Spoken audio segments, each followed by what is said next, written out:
Olá, sou a professora Anne Moraes e estamos no nosso curso Mãe Solo, Bolsa Família e o papel da mulher na sociedade brasileira. Estamos na nossa aula 4. Vamos ver o que a gente vai aprender, né, conversar hoje? Então, nós vamos ver o objetivo da aula 4, os direitos da mulher no Brasil, então a gente vai falar um pouco mais, a gente vai entrar nessa esfera legal, quais são os direitos, né, que são garantidos à mulher no Brasil, tá? Então a gente vai falar um pouquinho sobre isso, dispositivos legais garantidores, né? Então que leis são essas que vão, né, proteger essa mulher, que políticas públicas estão voltadas para a mulher brasileira, então é importante a gente saber o que está sendo feito, saber o que está sendo pensado para garantir o desenvolvimento dessa mulher na sociedade.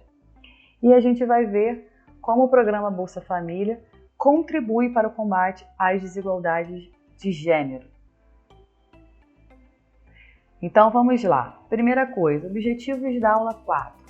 Refletir sobre os direitos da mulher no Brasil, né? Então, que direitos são esses? Abordar as políticas públicas voltadas para essa mulher, apresentar leis brasileiras que tratam sobre as questões, né, de gênero, que vão proteger essas mulheres, e demonstrar aí como o programa vai contribuir, como o programa Bolsa Família contribui para a diminuição desses índices de violência de gênero, como contribui para o desenvolvimento da mulher, né, para que essa mulher ela passe a se desenvolver, né, melhor, e aí ela consiga sair dos ciclos de violência. Então a gente pensar, né, nessa importância desse programa para a mulher. E como a gente viu, como a gente tem muitas famílias no Brasil em que a representante ali, né, familiar é a mulher, então famílias monoparentais, é a mãe e os filhos, né, uma mulher e essas crianças, a gente precisa pensar em como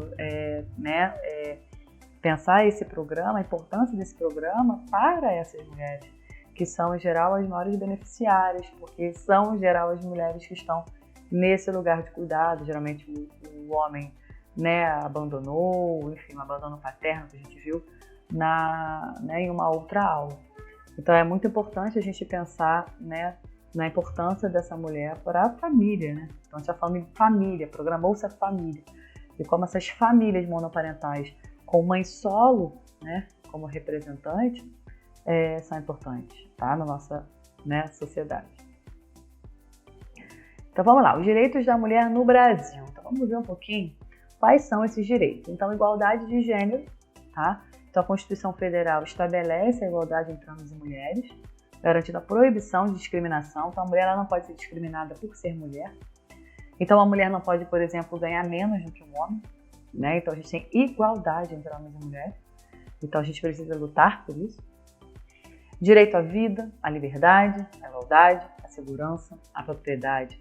Esses direitos são direitos constitucionais de todas as pessoas, tá? Independente do gênero, mas só para reforçar que as mulheres também têm, está garantido a elas esses direitos. Direito à participação política, né? Então é direito da mulher participar ativamente da política, ela se tornar aí, né, senadora, deputada, prefeita, presidente. Então a mulher estar participando, a mulher votar, ser votada, ocupar cargos políticos. Então a gente precisa de representatividade feminina, representação feminina nos postos políticos, tá? Direito à participação política, falamos, direito ao trabalho, né? Então direito de escolher sua profissão, né? Receber salário igual dos homens, então isso é muito importante. Direito à saúde, então direito a serviços de saúde adequados, incluindo acesso a contraceptivos, atendimento pré-natal, então quando ficar grávida, né, ela precisa desse atendimento para cuidar desse momento em que se está, né, grávida e que a criança está ali se desenvolvendo, né, na barriga, né, dessa mulher. Parto seguro, assistência médica durante toda a vida. Então, isso são direitos garantidos à saúde da mulher. Direito à educação, todos têm direito ao acesso à educação no Brasil, independente de qualquer coisa, tá? Então também as mulheres. Direito à proteção contra a violência. Então a gente falou do número 80, a gente falou que as mulheres elas têm garantias, proteções, leis que as protegem. Então, isso tudo, todo esse aparato é importante para o combate à violência. Direito à maternidade, à licença maternidade, né? Então, a engravidar e quando engravidar, a se afastar do trabalho e continuar recebendo, né? Se ela estiver no emprego formal. Por isso é muito importante que as mulheres estejam em empregos formais, com carteira assinada, bonitinho, tal. Porque se ela está no emprego informal, ela acaba que não tem esse direito a essa licença maternidade. E aí como ela vai continuar trabalhando e tendo que cuidar de um bebê que precisa dela, né? E que ela precisa estar afastada do trabalho por estar nesse processo, nesse momento pós-parto, né? Então as mulheres elas têm direito à maternidade, licença maternidade remunerada, garantindo-lhes tempo para cuidar de seus filhos recém-nascidos. Então isso é muito importante. Vamos ver um pouquinho sobre essa questão da representatividade política das mulheres. Então, se a gente for olhar a Câmara dos Deputados, é um sedado do TSE, né, e da Procuradoria da Mulher no Senado. Então, do Tribunal TSE, né, Tribunal Superior Eleitoral. Então, são dados que vão mostrar pra gente que em 2014, 55 mulheres foram eleitas, de 513, tá? Lembrando que o total de deputados são 513 e 55 mulheres. Em 2018, 77 mulheres. Então, esse número tem aumentado. Então, aumentou 51%. Então, esse número tem aumentado, tá? Que bom, mas ainda é muito longe da quantidade de homens. Se vocês olharem 513, né, a diferença, né? 513, 77 são mulheres, em 2018, há uma diferença ainda muito grande.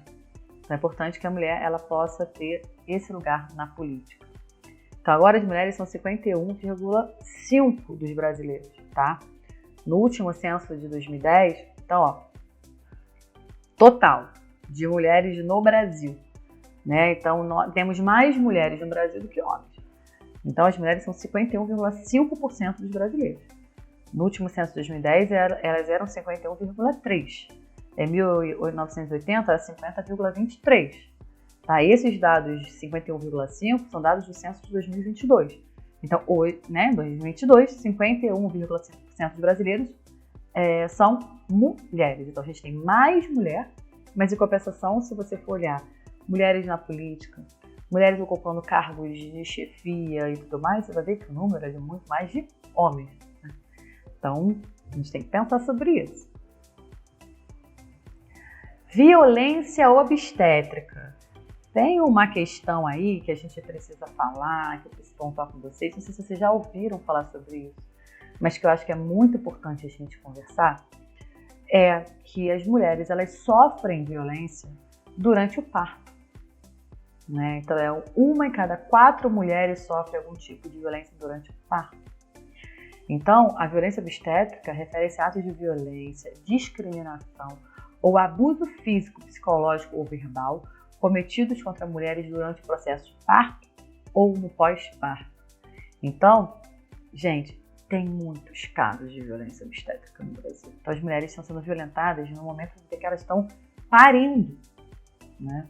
Então, isso pode incluir práticas invasivas e desnecessárias, né? Então, fazer algum procedimento sem o consentimento da mulher, um tratamento desrespeitoso ou degradante também, como, por exemplo, imagina o médico pula em cima da barriga, e eu falo isso porque a minha mãe passou por isso, né? Quando a minha irmã nasceu, do médico pular na barriga dela para empurrar a criança, né? Para a criança poder nascer.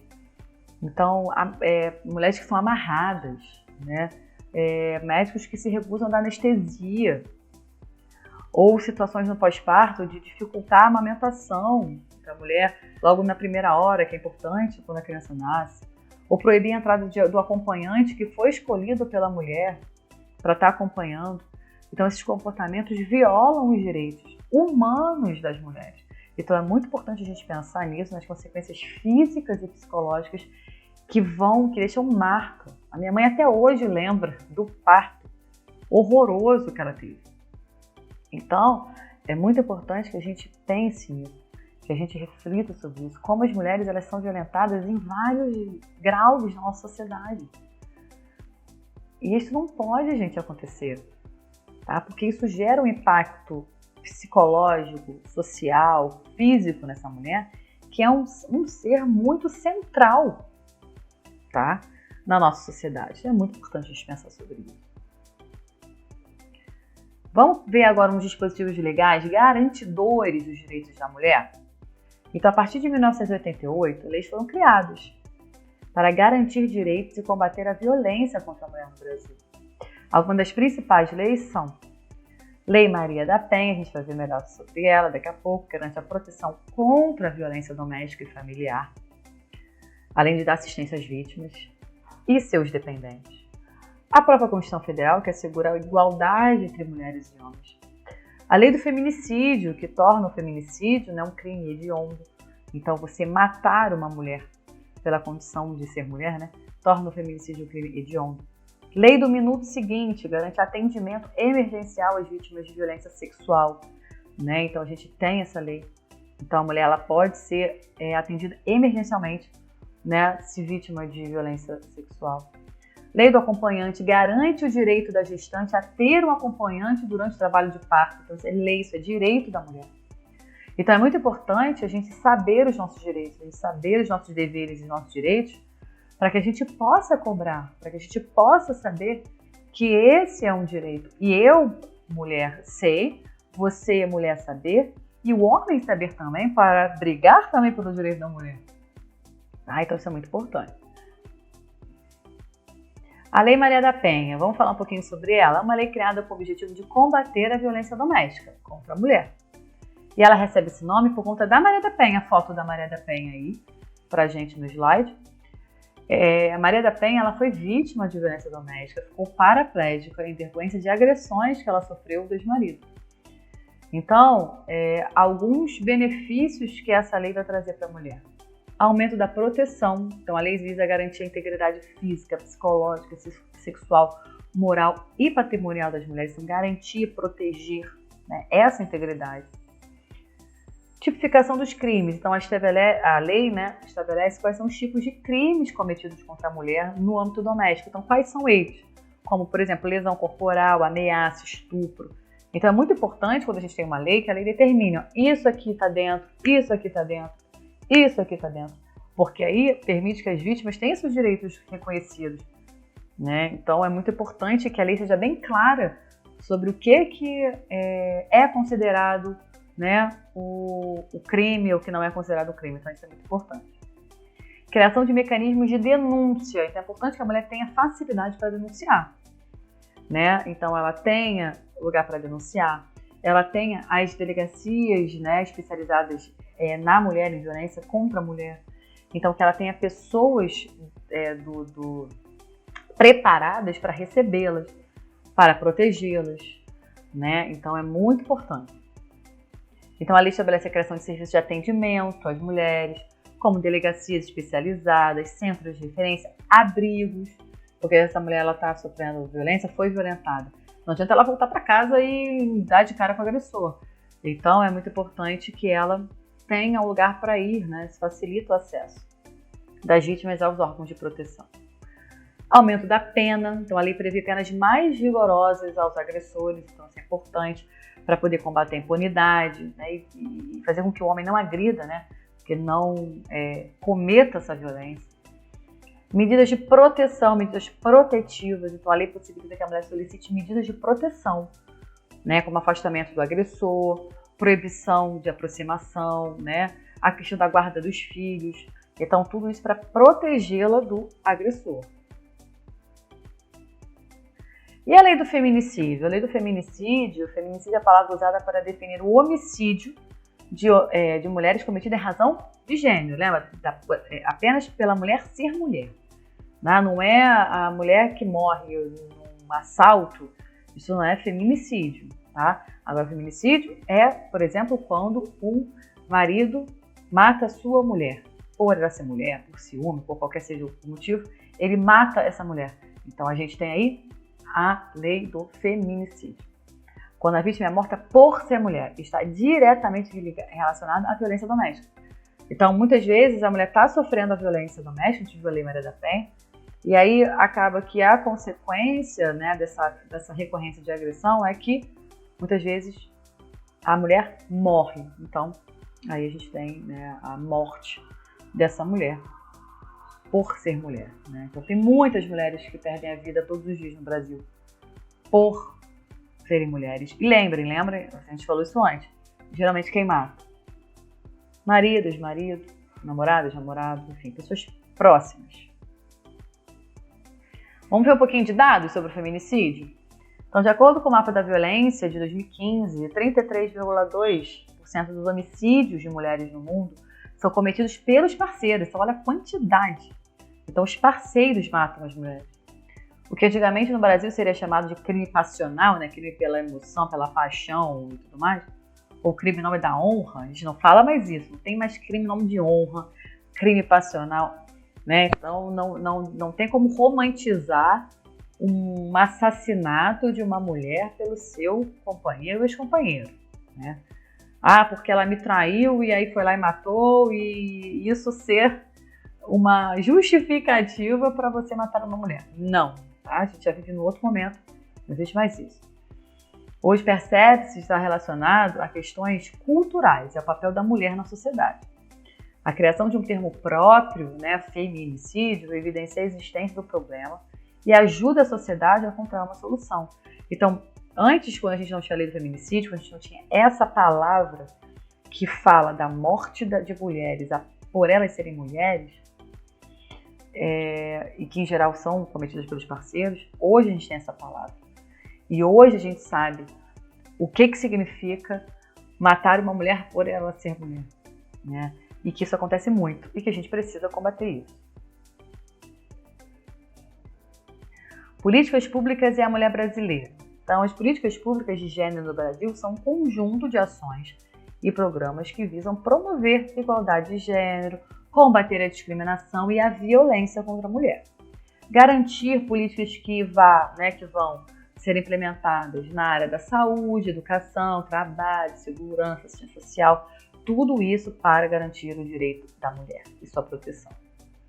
As políticas públicas, que são importantíssimas de gênero no Brasil, são um conjunto de ações e programas que visam promover e combater a discriminação, né? Então, a gente saiu aí repetido, mas é isso, a gente tem aí essa garantia, essa implementação para pensar, né, sobre saúde, educação, trabalho, segurança, tudo que a mulher precisa de para se desenvolver.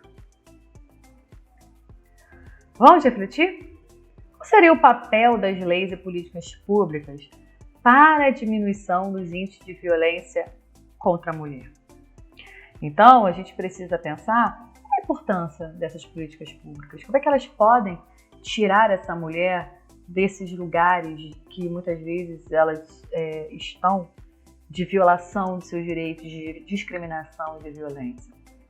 Então, quando eu falei lá no início das nossas aulas sobre a importância de a gente ter um panorama sobre os problemas que assolam, né, que prejudicam o nosso país, quando a gente olha para a mulher, a gente vê, como a gente tem visto, dados que mostram como elas, geralmente são elas que estão no cuidado dos filhos, que as famílias monoparentais geralmente são mulheres que estão chefiando, que essas mulheres são violentadas em geral por seus parceiros, que essas mulheres sofrem de violência até na hora do parto, do pós-parto, que essas mulheres muitas vezes não têm rede de apoio, não conseguem se desenvolver profissionalmente e educacionalmente. Então são várias questões, a gente viu números aqui. Falta de mulher na política, falta de mulher em postos, né, e trabalhando em cargos altos, ganhando mais. Então a gente viu vários dados que mostram um cenário pra gente, um problema. Né? E aí o governo, vendo esse problema com esse estudo, esse panorama, ele consegue pensar sobre, temos que pensar em políticas públicas para essas mulheres. Como fazer isso? Tá? O que fazer? Como fazer? Então, importante os dados e informações para que isso seja feito. Então, vamos ver um pouquinho? Então, a gente tem aí uma notícia, né, que saiu em 2023, né, tem pouquíssimo tempo, mês passado, que diz que o Lula, né, o presidente, sanciona a lei que cria pensão para filhos de mulheres vítimas de feminicídio. Porque imagina, a mulher vai lá, é assassinada, né? Então é morta. Os filhos ficam, como esse agressor, que muitas vezes é o pai, está preso. Como fica a situação desses menores? Como fica a situação dessas crianças, desses jovens, desses adolescentes? Então, o benefício de um salário mínimo será pago ao grupo de filhos menores de 18 anos em situação de vulnerabilidade. Então, aí tem a outra questão, são jovens em situação de vulnerabilidade. Então, tem regras, regramentos, assim como o programa Bolsa Família, tem regramentos para que esse benefício seja, obviamente, concedido. Em 2022, mais de 1,4 mil mulheres morreram vítimas de feminicídio. Gente, 1,4 mil mulheres. É muita mulher morrendo por questão de ser mulher, né? Então, esse número é muito grave, muito alarmante. Então, aí tem um QR Code, vocês podem pegar, né? Coloquem o QR Code, né? O leitor de QR Code do seu celular. Depois deem uma olhada com mais calma nessa notícia, para que vocês leiam, vejam mais dados, informações sobre esse benefício, tá bem?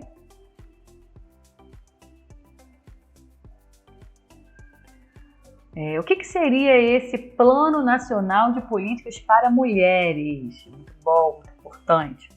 Então, esse plano, tá, foi construído durante as discussões de Conferência Nacional e Política para Mulheres, ouvindo gestoras de políticas, né, para mulheres e representantes da sociedade civil. Então, várias pessoas conversando sobre o que fazer para melhorar a vida das mulheres.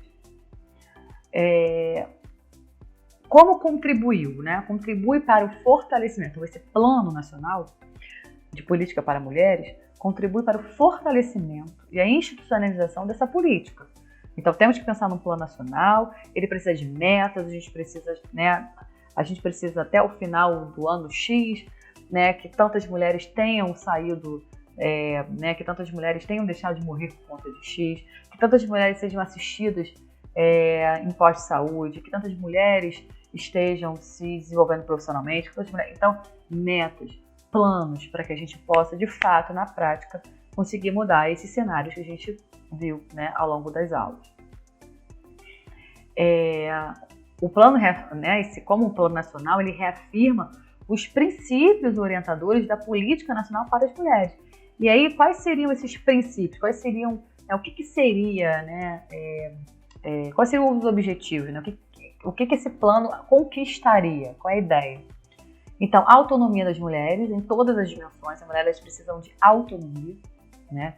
Elas não podem depender dos homens, elas podem depender, né, inclusive do próprio Estado, que elas se desenvolvam e consigam se desenvolver para que elas gerenciem as suas próprias vidas, tá? E lembrem, o Bolsa Família, o programa Bolsa Família é um start. A gente viu na outra aula o depoimento, né, de uma beneficiária que consegue sair, né, ela fica desempregada, ela vai ter o Bolsa Família, né, ela vai ter essa renda, e aí ela consegue, né, com esse dinheiro, procurar um emprego, consegue um emprego, e aí ela depois entra na faculdade e ela se torna assistente social. Então, para dar autonomia, para conseguir levar essa mulher à autonomia. Busca da igualdade entre mulheres e homens em todos os âmbitos, todos, tá? Respeito à diversidade, o combate a todas as formas de discriminação. Então a gente tem que falar das mulheres, a gente tem que falar do grupo das mulheres que fazem parte, né? A gente tem que falar das mulheres de classe diferente, raça diferente, nós falamos de diversidade. A gente precisa falar do grupo LGBTQIA+, então a gente precisa, né, assegurar esses grupos, tá? Caráter laico do Estado, então garantir, né, o respeito a qualquer religião. Universalidade dos serviços e benefícios ofertados pelo Estado, então todas as mulheres precisam ter acesso a esses serviços e benefícios, né, ofertados pelo Estado. Obviamente, né, dentro dos regramentos para cada benefício. A participação das mulheres em todas as áreas da política, então precisamos de mais mulheres na política. Transversalidade como princípio orientador de todas as políticas públicas. Então, todas as políticas públicas elas precisam estar atravessadas por esse pensamento que vê a mulher como alguém que sofre muito na nossa sociedade e que precisa de proteção, destaque nesses planos, tá? Então é muito importante pensar sobre.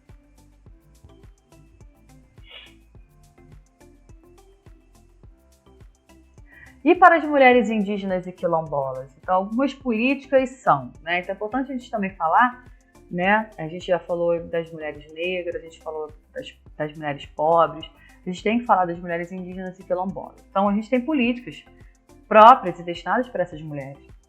Então, proteção dos territórios, a gente sabe como é a importância dessa demarcação, dessa proteção, dessa relação que essas mulheres têm com o lugar, com o espaço em que elas vivem, com o território em que elas vivem. Então, tem uma relação, né, intrínseca, muito atravessada, né, com esse lugar. Fortalecimento da autonomia, então promoção de políticas que visem o protagonismo das mulheres indígenas e quilombolas, incentivando sua participação em espaços de decisão, proporcionando capacitação técnica, liderança, empoderamento, né? Então, é isso, é levar elas participarem, elas se capacitarem, né? Então, é olhar para elas, para o desenvolvimento dessas mulheres. Educação e formação, então políticas de acesso à educação de qualidade, tanto formal quanto específica para as culturas indígenas e quilombolas, é muito importante. E olhar, respeitar a diversidade, a cultura, tá? Então é muito importante plano que veja essa mulher dentro da sua construção, dos valores, das suas crenças. Saúde e assistência social, então implementação de políticas específicas de saúde, incluindo prevenção e combate à violência, né? Porque as mulheres também são violentadas. Combate à violência de gênero, criação de mecanismos de proteção e acolhimento para as mulheres indígenas e quilombolas. Emprego e renda, então estimular essa capacitação, empreendedorismo, que garantam acesso das mulheres, né, indígenas e quilombolas ao mercado de trabalho, valorizando, né, suas tradições e saberes. Então, incluí-las, tá? Acesso à justiça, então garantia de acesso à justiça para as mulheres indígenas e quilombolas, buscando combater a impunidade em casos de violência, violação de seus direitos, que elas possam procurar acesso à justiça para que elas tenham seus direitos, sejam eles quais forem, assegurados, né, que elas tenham esses direitos de fato, né? A gente precisa também destacar a Política Nacional de Saúde Integral, né? Lésbicas, gays, bissexuais, travestis e transexuais.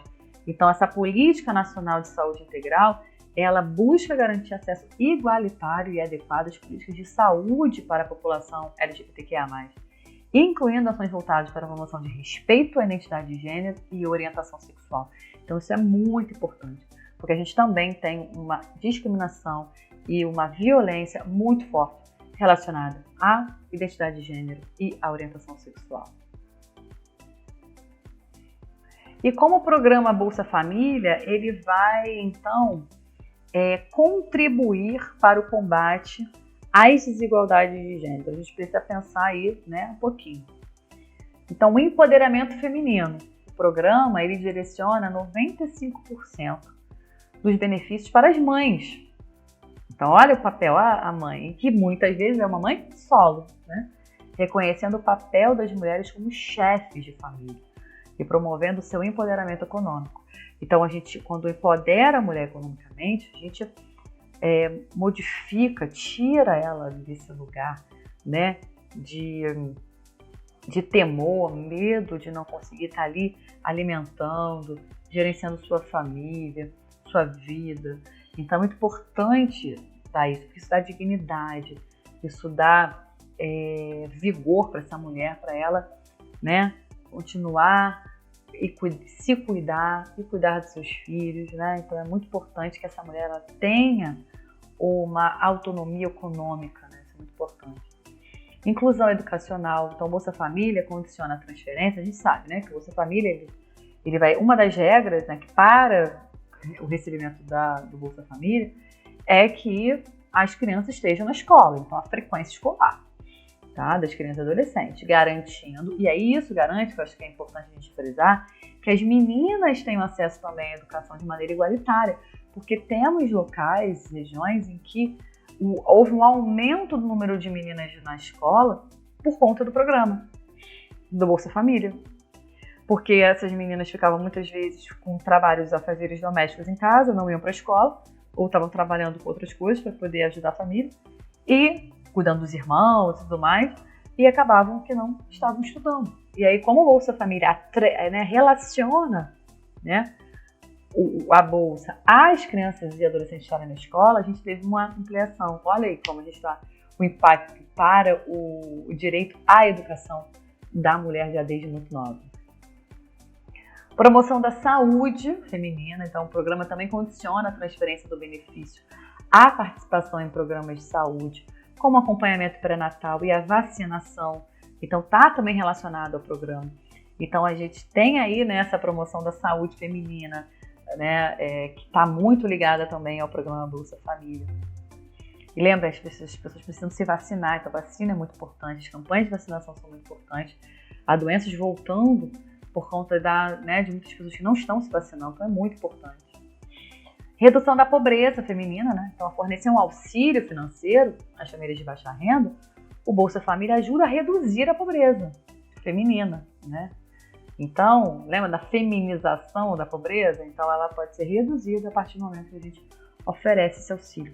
E movimenta essa mulher, inclusive, a não precisar mais do programa, porque o programa dá esse impulso inicial e depois ela pode conseguir, né, arrumar um emprego e aí melhorar, e aqui e ali, e deixar de, né, necessitar do programa.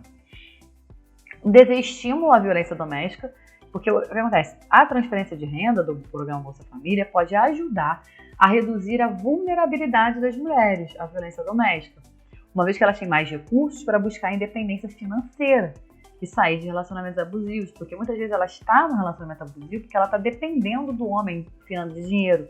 Então o homem está lá pagando as contas e aí ela se vê numa situação, mas se eu sair daqui eu vou para onde? Eu não tenho apoio, eu não tenho rede de apoio.